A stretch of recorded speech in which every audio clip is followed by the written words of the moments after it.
Hej och välkomna till Inet, det är jag som är Johan och idag ska vi kika på budget-gaming-tillbehör. De här kommer från Deltaco Gaming som har satsat stenhårt på att ge något väldigt prisvärt, snäppet under konkurrensen. Det vi har med oss här är deras mekaniska RGB-tangentbord, deras RGB-mus och deras LED-headset. Så nu tänkte vi ta och gå igenom de här produkterna och kika vad det är man får för pengarna. Börjar vi med tangentbordet som alltså är mekaniskt RGB-tangentbord, så är det ett fullstort tangentbord som är väldigt smalt och avskalat i höjdled. Vi har två olika lägen, antingen med fötterna uppe eller fötterna nere. Hela bygget är i plast, det är borstad plast som har en lite grövre finish.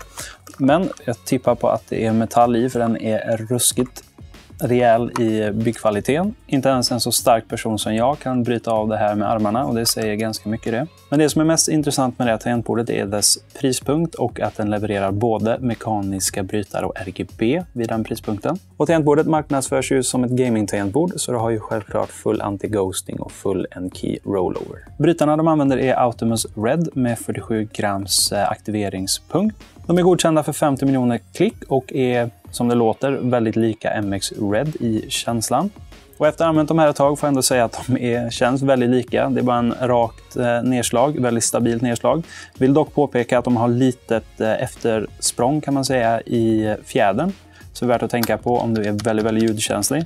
Och kikar vi ner i själva brytarna så har vi alltså individuellt belyst RGB.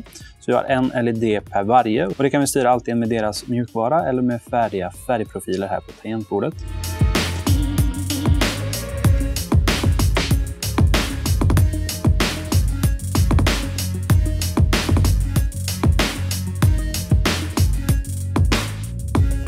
Själva brytarna är Double Shot ABS, alltså att det är en enklare plastvariant och som är då i två olika lager så att man får ett vitt lager som i ljuset kan släppas igenom enklare. Vi har också en flätad USB 2.0-kabel, cirka 2 meter lång.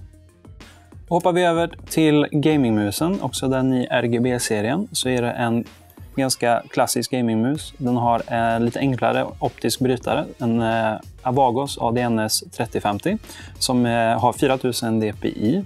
Specifikationsmässigt så kan ju inte den här mäta sig med de absolut dyraste mössen på marknaden såklart. Men det är fortfarande en kapabel gamingmus. Och bäst av allt så har den gamla klassiska att det är rött ljus under den optiska läsaren. Höger- och vänsterklicken använder Huano-brytare till 10 miljoner klick i livslängd. Sedan så har vi ytterligare 5 knappar. Vi har en i scrollhjulet. Vi har 2 för tummen. Och så har vi DP-knapparna här uppe. Musen är anpassad för högerhänta och har som standard avsatser som man vilar tumme och ringfinger på. Så alltså tummen här och ringfinger där.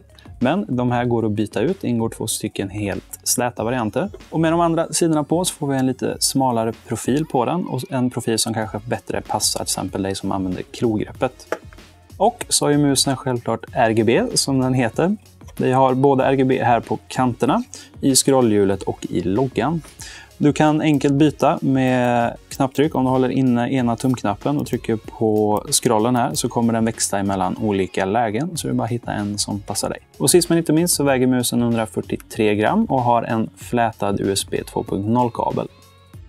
Och så kommer vi till headsetet som alltså inte är del av RGB-serien utan LED-serien där de har enkelfärger. Kommer antagligen komma headset även till RGB-serien men det får vi se. Så just nu är det här deras top of the line. Det är ett slutet headset i svart. Som ni ser så har den även en LED i loggan och ute på den här. LEDn är bara igång om du kör den via USB. Men den har också 3,5 grön och rosa. Eller ljud och mick. Så om du inte gillar att ha den här lilla ficklampan här ute så är det alltså enkelt att fixa. Och bara för att visa hur den ser ut utan LED så kan vi ta och koppla ur den och köra utan resten av den här genomgången. Och till själva headsetet då. Det är ett over-ear headset med väl tilltagna öronkåpor. Sitter ganska ledigt och fint och har bra med plats för öronen. Även rejält med stoppning som är täckt av låtsasläder. Vi har en snygg finish på kåporna. De är släta med ett kan man säga, gummiaktigt ytskikt som ger ett mattsvart intryck. Kåporna är kopplade med varann med en bygel i metall. Känns rejäl och den är flexibel som ni ser. Och för ergonomins skull så har vi också stoppning uppe vid bygeln som är täckt även den med det här låtsaslädret. Känns sammantaget som ett välbyggt headset. De har ett 57 mm element här i som Låter ungefär vad man förväntar sig i prisklassen, detsamma med mikrofonen. Men på grund av att de har ett stort element så får man ändå hyfsat med punch i ljudet och samtidigt som man får bra klarhet. Men däremot får man inte det här stora omfånget som man hittar på dyrare modeller.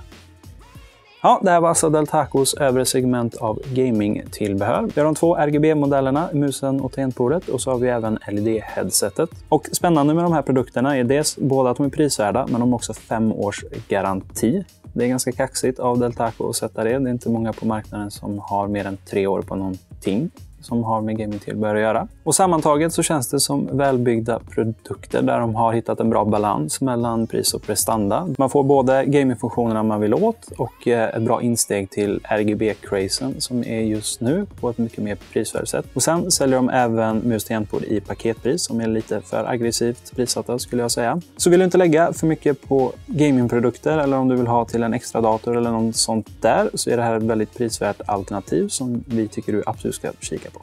Jag är Johan Pinet, dags för Del Taco-fredag. Vi ses i nästa video. Hej då!